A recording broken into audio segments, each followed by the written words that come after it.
Welcome to Compact Disasters from compacthistories.com, where we look at catastrophes, accidents, and natural disasters in short, bite-sized episodes.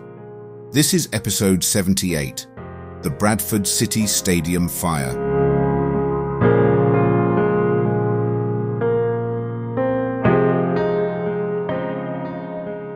Saturday, the 11th of May, 1985, was supposed to be one of the happiest afternoons in Bradford City's history. Valley Parade was full for the final match of the season, a home game against Lincoln City, and the mood before kick-off was celebratory because Bradford had already secured the Third Division Championship. Supporters arrived expecting a proper send-off, the kind of afternoon where football matters, but only in a pleasant way. Families were there, older supporters were there, and many in the main stand had taken the same seats for years. The day had the feel of ritual, pride, and routine, all wrapped together in a familiar football setting. That setting, however, carried dangers that were largely hidden from view. The main stand was an old wooden structure dating back to the early 20th century, and by 1985 it was badly outdated. It had a timber frame, a wooden roof, and a cavity beneath the seats where litter had built up over time. The stand had already been condemned and was due to be replaced after the season ended, which gives the story an especially grim edge. On the very day when the club was celebrating the end of one chapter, the old ground was only days away from demolition, yet it was still packed with supporters. Before the match, Bradford were presented with the trophy, and the crowd responded in the usual way with cheers, applause, and the satisfaction of a successful season brought to a fitting close. Nothing in those opening moments suggested that this afternoon would become one of the darkest days in British sporting history. There had been excitement, noise, and a sense of occasion, all the ordinary things that make football grounds feel alive. That normality is part of what makes the disaster so haunting in retrospect. People were not gathering for a cup final full of tension or a politically charged occasion. They were simply attending a football match on a spring afternoon, in a stand many of them trusted because it had always been there. The match itself had settled into an ordinary rhythm in the first half. Players got on with the game, supporters watched, chatted, and looked forward to the post-match celebrations. Then, shortly before half-time, that ordinary afternoon ended. What happened next unfolded so quickly that many people barely had time to understand the danger before it was on top of them. The transition from celebration to catastrophe was not gradual. It was sudden, violent, and irreversible, and it began in the very structure that had helped create the sense of tradition people had come to love. To understand why the fire became so devastating, it is necessary to look closely at the stand itself, rather than only at the moment the flames appeared. Valley Parade's main stand was old, even by the standards of English football in the mid-1980s. Many grounds in that period were still operating with aging structures, modest maintenance, and safety arrangements that lagged far behind what would later be considered acceptable. Bradford's stand was especially hazardous because its construction combined dry timber, years of wear, and a build-up of combustible rubbish beneath the seating. What looked from the outside like an old-fashioned football stand concealed the conditions for a terrible fire.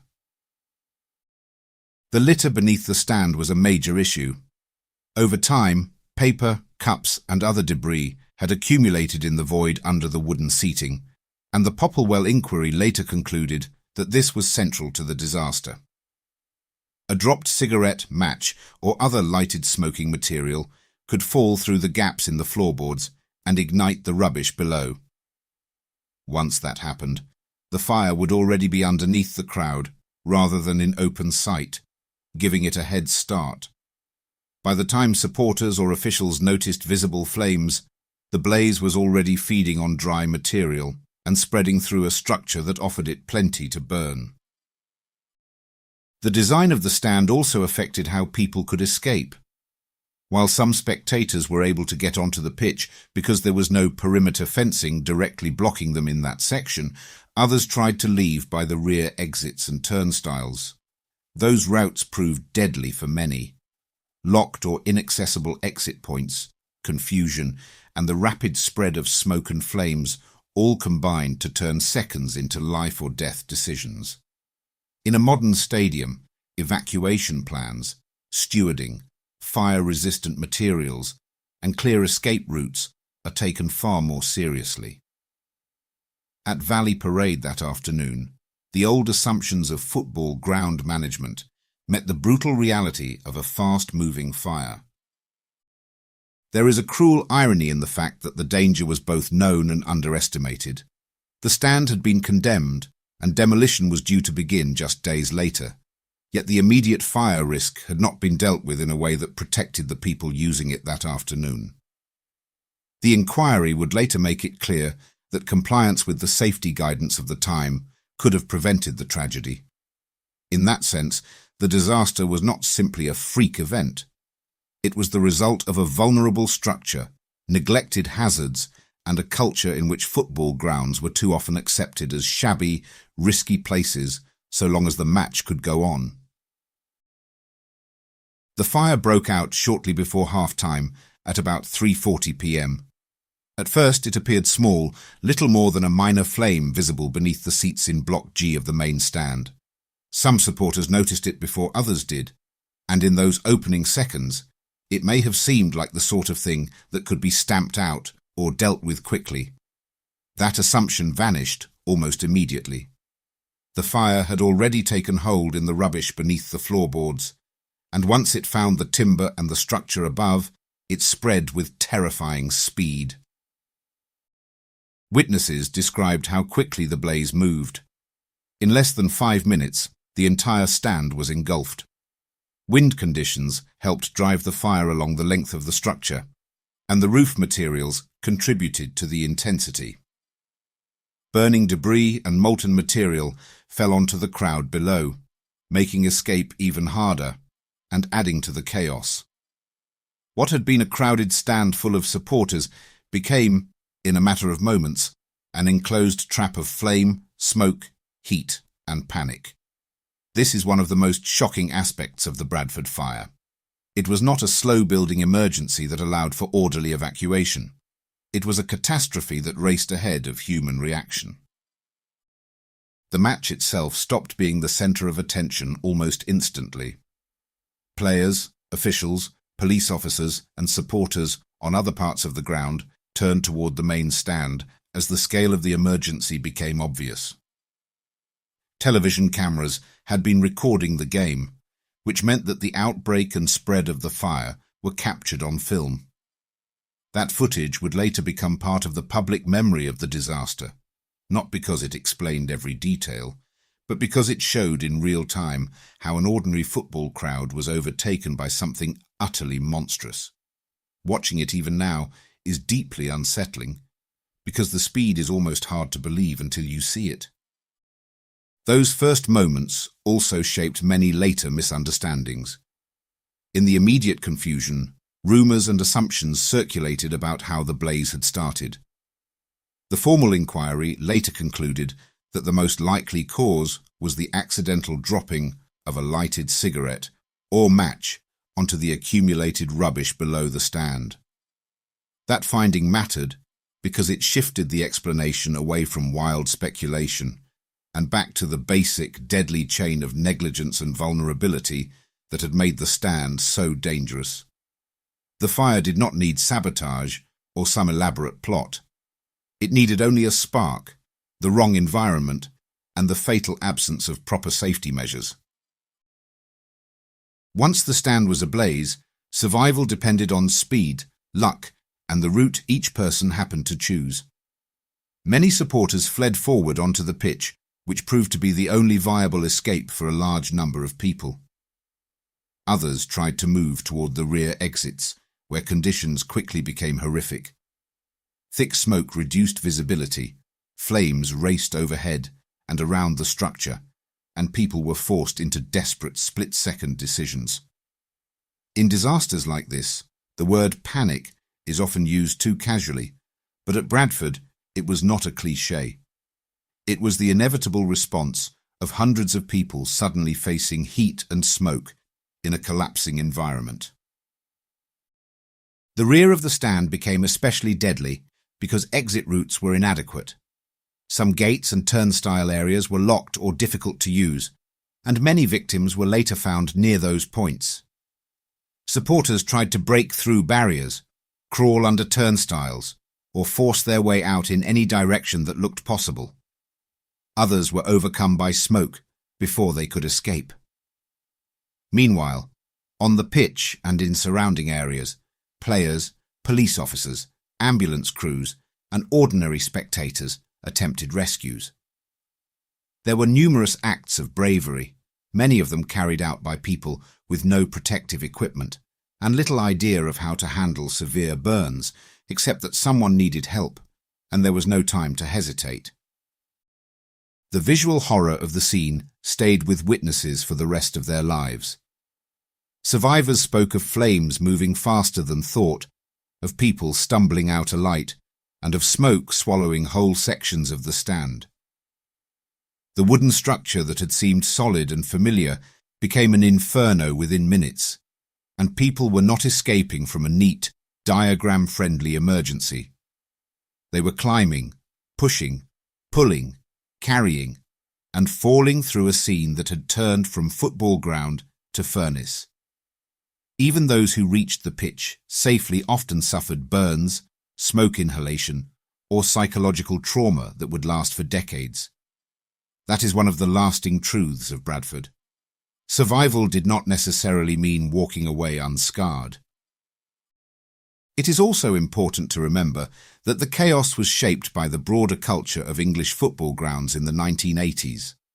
Safety planning was often overshadowed by concerns about crowd control and hooliganism, which influenced how exits, fencing, and access points were managed.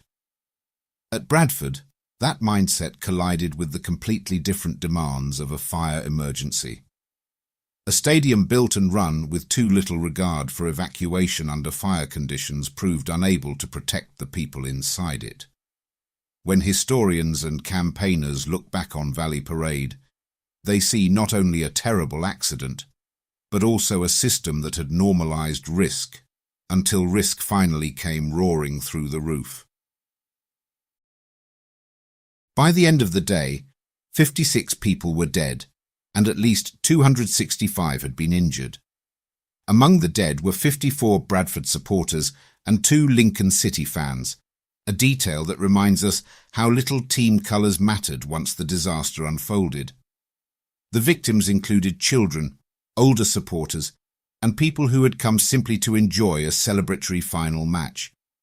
Some died at the scene, some later in hospital, and many of the injured faced agonizing treatment and long recoveries. The scale of the suffering rippled far beyond the stadium itself, reaching families, neighborhoods, workplaces, schools, and the wider football community. The burns and inhalation injuries were especially severe, and the response of medical staff in Bradford became an important part of the story that followed. Professor David Sharp and colleagues at Bradford Royal Infirmary treated a huge number of casualties, and the experience helped drive advances in burns care. Out of immense loss came a major commitment to specialist treatment and research, including the development of what became the Bradford Burns Unit. That does not soften the tragedy, of course. Nothing really can. But it does show how the city responded not only with grief, but also with determination to improve care for others in the future. The emotional cost was harder to measure, but no less real. Survivors carried memories of what they had seen and endured. Families of the dead had to live with the fact that an ordinary Saturday outing had ended in catastrophe. Bradford City itself was permanently marked by the fire, and the disaster became part of the club's identity, whether anyone wanted it there or not. Anniversaries, memorials, services, and personal recollections kept the memory alive, not as an abstract historical event, but as a deeply local wound. In Bradford, the 56 became both a number and a sacred act of remembrance. The public response reflected the scale of the grief.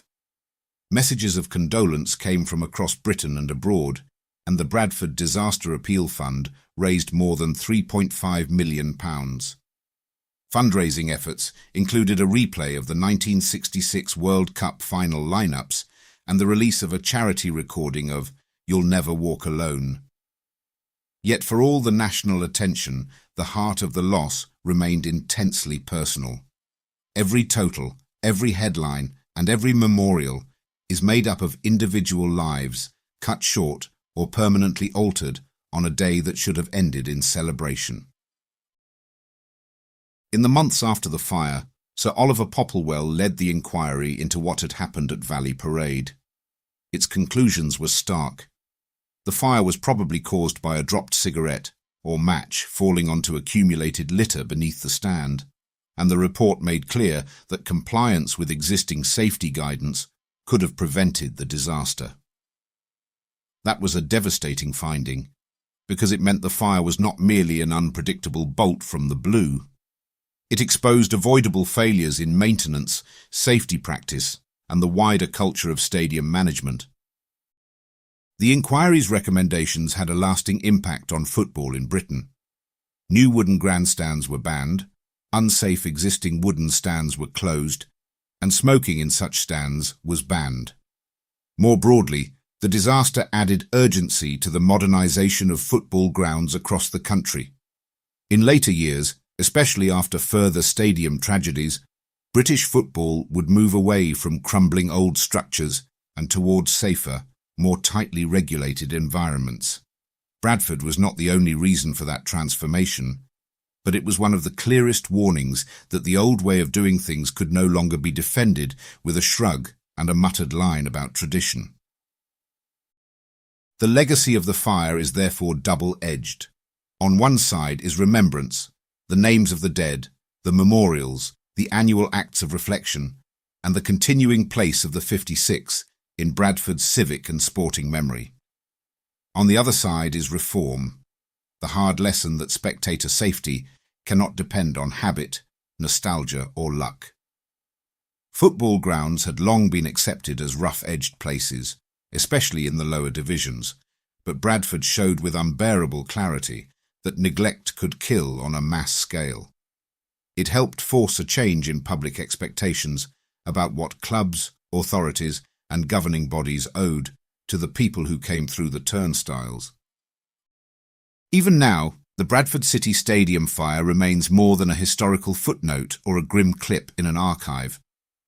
It is a story about ordinary people caught in extraordinary horror, about a city that had to grieve in public, and about a sport that learned, too late for 56 people, what complacency could cost.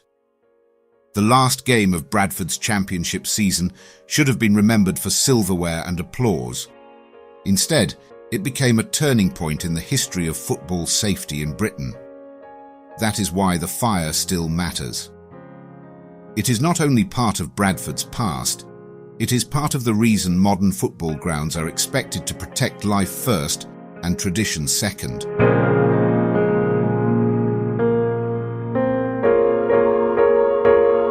That brings us to the end of this episode of Compact Disasters, part of the Compact Histories Network.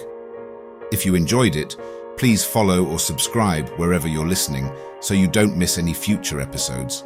And consider leaving a rating or review, as it really helps new listeners find the show. You can find more episodes at compactdisasters.com, where you can also explore our other podcasts covering biographies, history, true crime, warfare, and mysteries. You can also follow us on Facebook, Instagram, and Pinterest. Finally, please consider supporting the show directly by buying us a coffee. Head on over to compacthistories.com/disasterscoffee to see how. Thanks for listening, and I'll see you next time.